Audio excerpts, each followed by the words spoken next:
Halo teman-teman, kita dari kelompok 1 mata kuliah Hukum Perdata dan dosen pengampu Bu Dr. Sangayu Putu Rahayu SHMH. Di sini kita akan memaparkan materi tentang hukum keluarga bab perkawinan. Sebelum kita masuk ke materi, kita memperkenalkan diri dulu ya.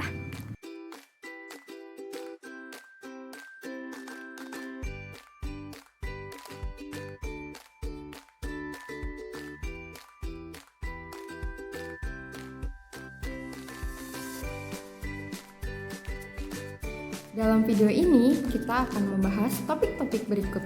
Yang pertama, ada definisi perkawinan. Kedua, syarat perkawinan. Ketiga, ada larangan untuk kawin.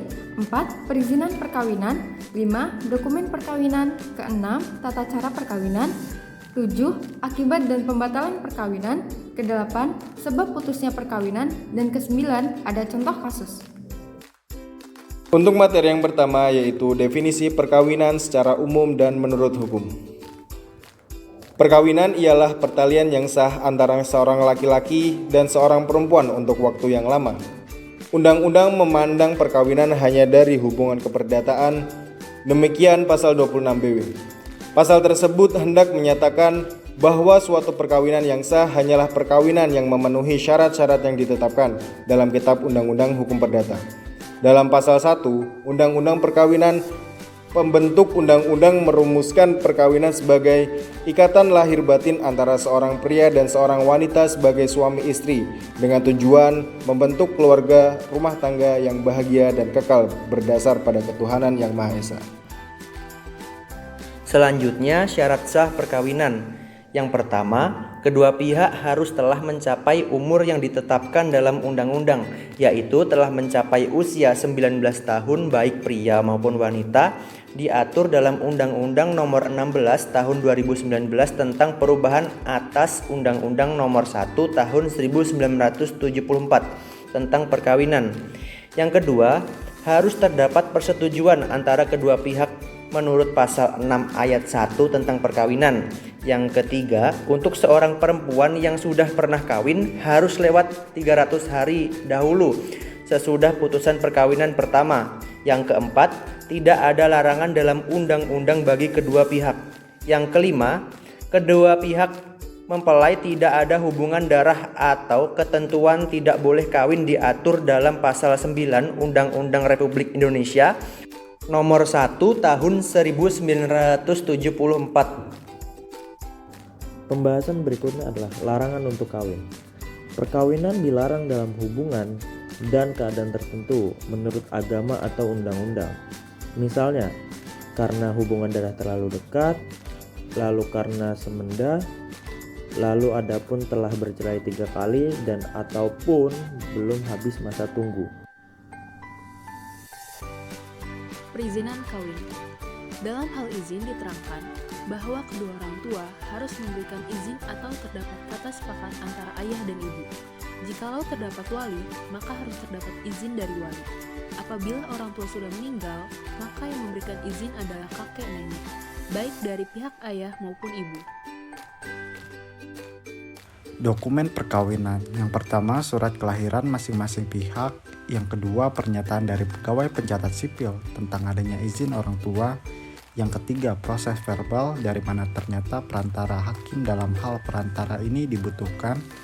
Yang keempat, surat kematian suami atau istri atau putusan perceraian perkawinan yang lama. Yang kelima, surat keterangan dari pegawai pencatat sipil yang menyatakan telah dilangsungkannya pengumuman dengan tiada perlawanan dari suatu pihak. Yang keenam, dispensasi dari presiden dalam kurung menteri kehakiman dalam hal ada suatu larangan untuk kawin. Tata cara perkawinan dijelaskan pada BW pasal 10 ayat 1 hingga ayat 3 dan pasal 11 ayat 1 hingga ayat 3. Pasal 10 ayat 1. Perkawinan dilangsungkan setelah hari ke-10 sejak pengumuman kehendak perkawinan oleh pegawai pencatat seperti yang dimaksud dalam pasal 8 peraturan pemerintahan ini. Pasal 10 ayat 2. Tata cara perkawinan dilakukan menurut hukum masing-masing agamanya dan kepercayaan itu. Pasal 10 ayat 3. Dengan mengindahkan tata cara perkawinan menurut masing-masing hukum dan agamanya dan kepercayaannya itu, perkawinan dilaksanakan di hadapan pegawai pecatat dan dihadiri oleh 2 orang saksi. Pasal 11 ayat 1. Sesaat sesudah dilangsungkannya perkawinan, sesuai dengan ketentuan-ketentuan yang pasal 10 peraturan pemerintahan ini, kedua mempelai menandatangani akta perkawinan yang telah disiapkan oleh pegawai pecatat berdasarkan ketentuan yang berlaku.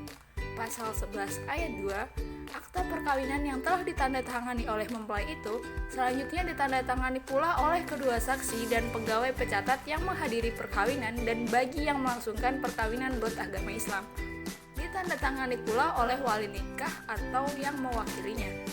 Pasal 11 ayat 3, dan penandatanganan akta perkawinan, maka perkawinan itu telah tercatat secara resmi. Selanjutnya, akibat dan pembatalan perkawinan.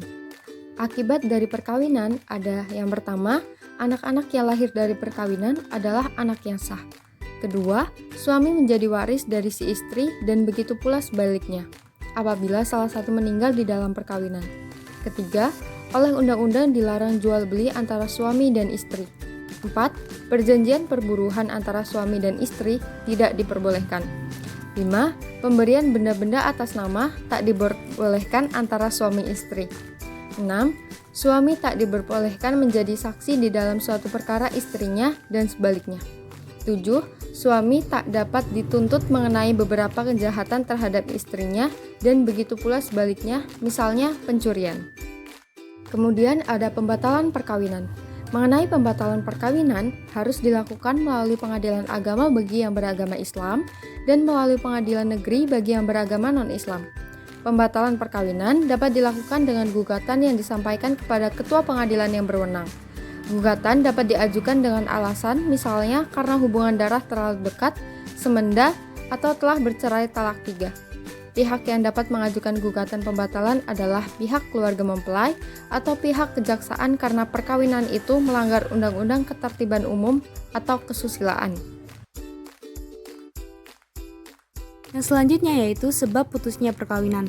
Perkawinan dapat dikatakan putus disebabkan oleh yang pertama yaitu kematian, yang kedua perceraian, dan yang ketiga atas keputusan pengadilan. Berikut adalah penjelasan lebih lanjut.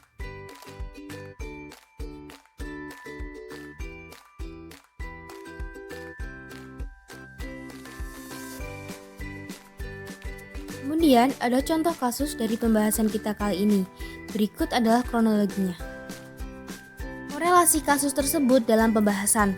Persoalan pernikahan dini memang tidak dijelaskan secara eksplisit mengenai pernikahan dini. Akan tetapi, pada Kitab Undang-Undang Hukum Perdata pasal 29 menyebutkan bahwa usia minimal laki-laki adalah 18 tahun dan perempuan minimal 15 tahun dapat melaksanakan perkawinan. Sedangkan batas kedewasaan seseorang dalam KUH Perdata pasal 330 pada saat berusia 21 tahun dan belum pernah melakukan perkawinan. Dari paparan yang telah disampaikan di atas, jika pernikahan dini dilakukan berarti telah mengabaikan beberapa hukum yang telah ditetapkan berkaitan dengan kebijakan perlindungan anak pasal 26 ayat 1 dan juga Undang-Undang Nomor 21 Tahun 2007 tentang pemberantasan tindak pidana perdagangan orang. Anak dijaga oleh undang-undang agar terbebas dan perbuatan kekerasan. Undang-undang juga dibuat untuk menjaga anak dari eksploitasi. Dengan undang-undang, anak akan terlindungi dari diskriminasi. Anak dapat bertumbuh dan berkembang dalam kehidupan dengan terlindungi. Hak hidupnya merupakan isi amanat undang-undang. Nah, itu tadi adalah pemaparan dari kelompok 1 Hukum Perdata mengenai hukum keluarga bab perkawinan yang definisinya dibacakan oleh Rizik, Rifki sebagai pembaca syarat sah perkawinan, Geraldo membacakan larangan untuk kawin, Salsa membacakan perizinan kawin, Yosua membacakan dokumen perkawinan, Esya sebagai pembaca tata cara perkawinan, Anti membacakan akibat dan pembatalan perkawinan, dan Fani sebagai pembaca sebab putusnya perkawinan dan contoh kasus. Sekian dari kami, thanks for watching, goodbye!